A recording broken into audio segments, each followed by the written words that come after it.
സംസ്ഥാനത്ത് ഇന്ന് ആഹ്വാനം ചെയ്ത ഹർത്താൽ പൂർണ്ണം. കടകമ്പോളങ്ങൾ അടഞ്ഞുകിടന്നു. സർക്കാർ ഓഫീസുകളിൽ ഹാജർ നില കുറവായിരുന്നു. അങ്ങിങ്ങ് അക്രമങ്ങൾ ഉണ്ടായി.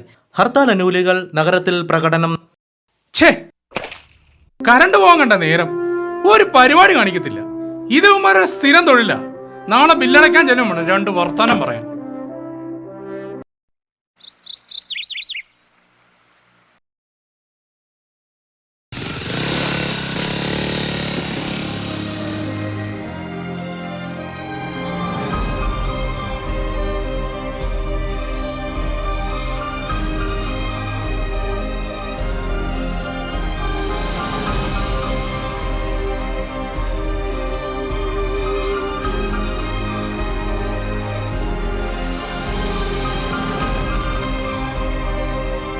സാറേ ഇതെന്തായിരുന്നു സാറേ?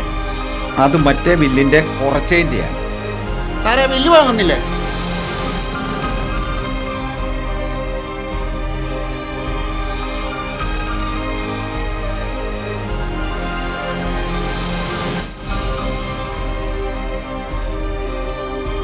₹1 ഫൈനാകും കേട്ടോ. അതെന്തിന്? ഒരു ദിവസം വൈകിയത് കൊണ്ട്. ഇന്നലെ അവധിയായിരുന്നല്ലോ. അവധി നിങ്ങൾക്കല്ലായിരുന്നു, ഞാനല്ലല്ലോ ഹർത്താൽ പ്രഖ്യാപിച്ചത്.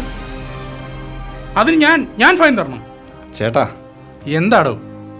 ₹1 വിഷയമല്ലേ ഉള്ളൂ, അതും കൊടുത്തേരെ. ₹1 താൻ തരുമല്ലോ എനിക്ക്. ₹1 ആണെങ്കിലും 10 രൂപ ആണെങ്കിലും എന്റെ കയ്യിൽ നിന്ന് കിട്ടത്തില്ല. അത് ഫൈൻ ആണെങ്കിലും ശരി, ടാക്സ് ആണെങ്കിലും ശരി. കാറ്റൊന്നോ മഴയൊന്നോ എഴുതി കാണിച്ചാൽ മതി.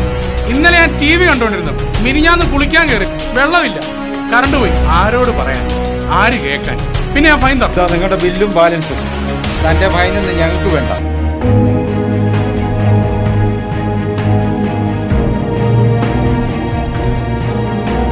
ഇത് ഇവന്മാർക്ക് വട്ടച്ചെലവിന് കാശുണ്ടാക്കാൻ വേണ്ടി ചെയ്യുന്ന വേലയാണ്. ഇപ്പൊ ഇവന്മാരുടെ കയ്യിൽ ചാവിയും കൂടെ വീടിന്റെ കൊടുത്തിട്ട് പോണോന്നാ പറയുന്നത്. ഫൈന് കോപ്പ്. പോട്ടെ.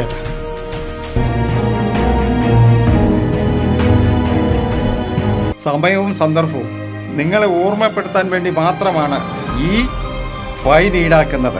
അല്ലാതെ ഞങ്ങൾക്ക് ഫുഡ് കഴിക്കാൻ വേണ്ടിയല്ല. ഇവനൊക്കെ എന്തുമാത്രം പൈസ അനാവശ്യമായിട്ട് കളയുന്നു. പലവിധ ആൾക്കാരല്ലേ സാറേ, വിട്ടുകള പോട്ടെ.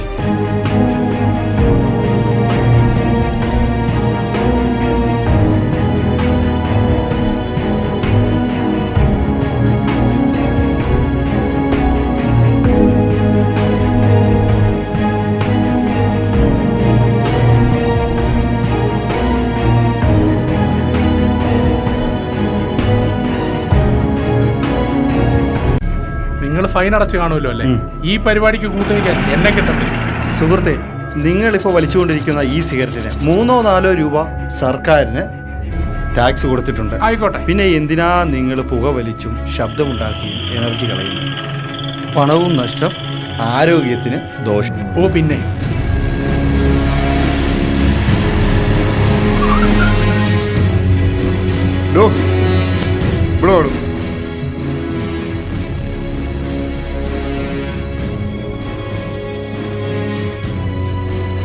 പൊതുസ്ഥലങ്ങളിൽ പുകവലി പാടില്ലെന്ന് നിയമം നിങ്ങൾക്കറിയില്ലേ? അറിയാം സാർ. പിന്നെന്തിനാ അങ്ങനെ ചെയ്തു? സാർ അത് ഒരു കാര്യം ചെയ്യും, കോടതിയിൽ നിന്ന് സമൻസ് വന്നാൽ 3000 രൂപ അടയ്ക്കണം. ഇപ്പോഴാണെങ്കിൽ 200 അടച്ചാൽ മതി. 200 രൂപ അടയ്ക്കാം sir. Okay.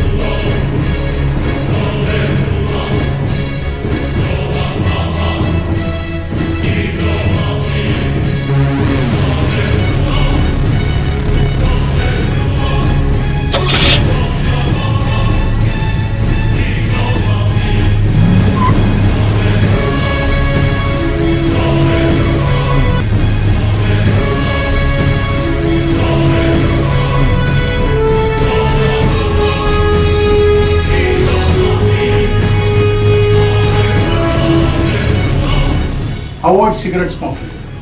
Save future generation.